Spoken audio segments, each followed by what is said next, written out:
The family is something sacred. And the thing is, the devil doesn't want us to talk about it. Hi, I'm Jimi Hendrick, and this episode is RP61. No, RP60 rather. The Family, a Proclamation to the World. On Empower Your Pattern 2.0. Did you know there are patterns to help you live more, help you and get and receive more, get a better and extraordinary life right now? Well, I will help you receive those patterns. Let's go! Hey guys, I'm doing this in a slightly different format here. I hope you guys are ready. I have several recorded batches for my trip to Utah because, well, quite frankly, I'm going to get in the suitcase and pack and get ready to go.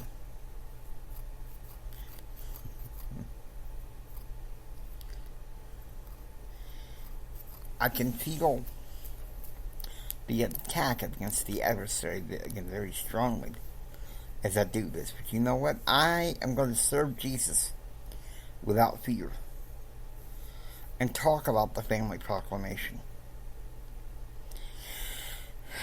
The family of proclamation to the world by the Church of Jesus Christ of Latter-day Saints.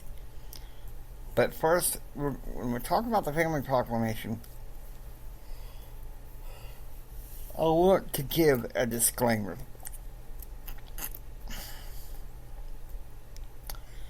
Picture the document of the church as a box. The document states the hallmarks of an ideal family. Well, we know in this world, sadly, in the fallen world, sometimes that's kind of hard to tap into.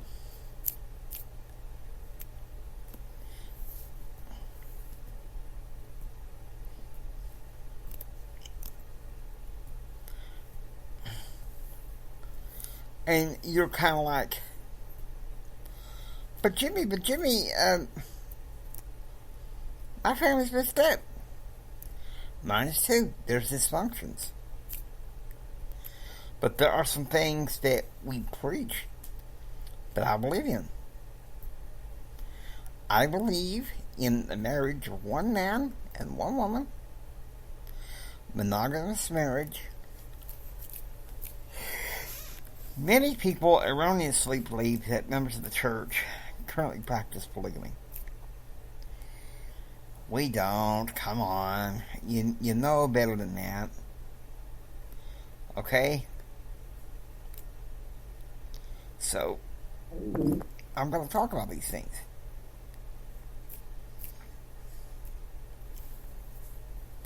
The proclamation also talks about the way God has ordained for children to be brought into the world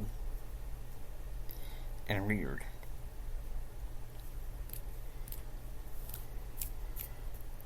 One father and one mother, lawfully wedded together forever. Now I'm speaking in generalities, okay, because not everybody in in this podcast is going to understand doctrine about faith. And this ain't a guessing game or second guessing, if you know what I mean.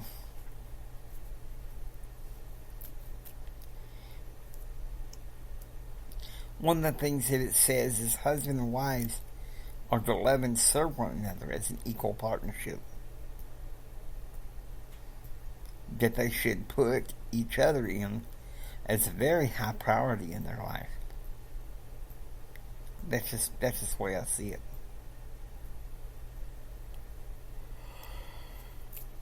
That's like when I was growing up.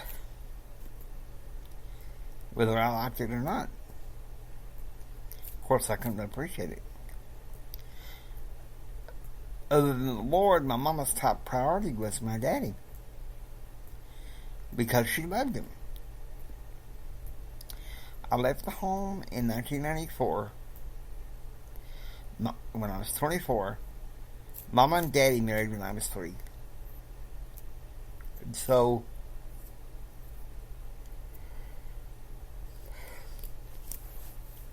here's the thing, folks. Listen to me and listen to me carefully.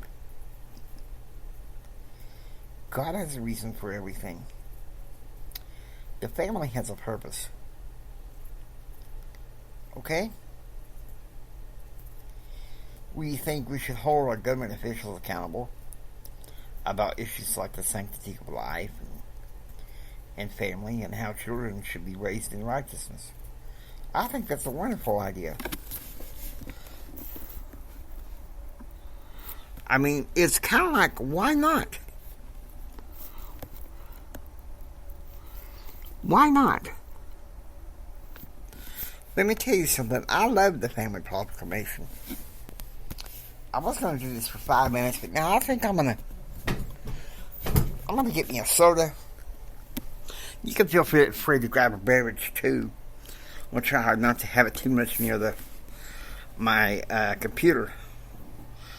My biological father, James Anthony Hendricks Sr., drilled that into me about computer hygiene and drinks.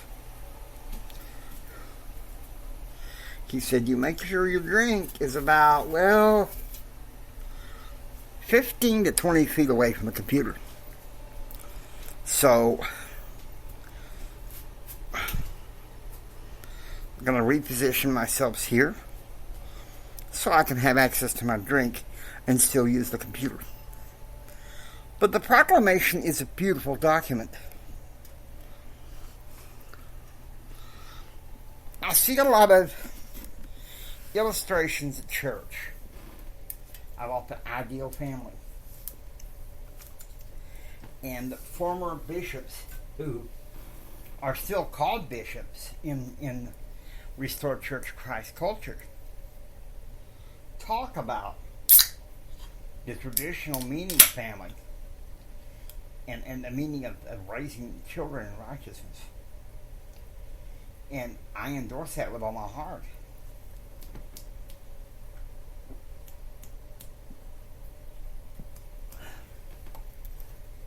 But there's also a tinge of sadness in my heart. Because I found out it's been about this October, next month, will be 22 and a half years ago that I was told by specialists when I had a cancer scare that because of my birth defects, I would never father children. And I was crushed.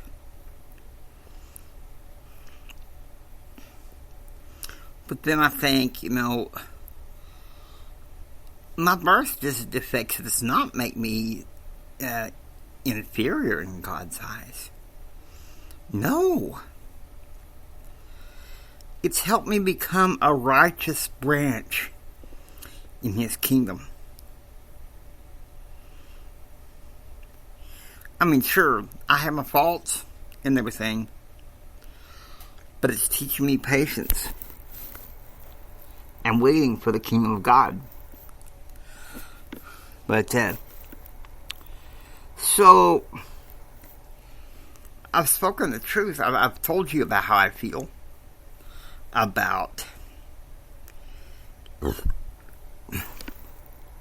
the proclamation. And you should know. And why not? Why should we know? Because it shows how much God cares. Hope you enjoyed watching Empower Your Pattern 2.0. If you like what you hear, please subscribe. We'd love to have you a part of the pattern realm. Until next time, don't just sit there and take it. Build your dreams so you can take it. Do what others don't so you can be what others won't. And do what others won't so you can have what others can't. Please share this with Mama Son, Papa Son, and everyone. This is Jimi Hendrix saying until next time, choose, act, and pursue happiness. God bless you. And remember this, from the bottom of my heart, Jimmy loves you. I really, really, really love you.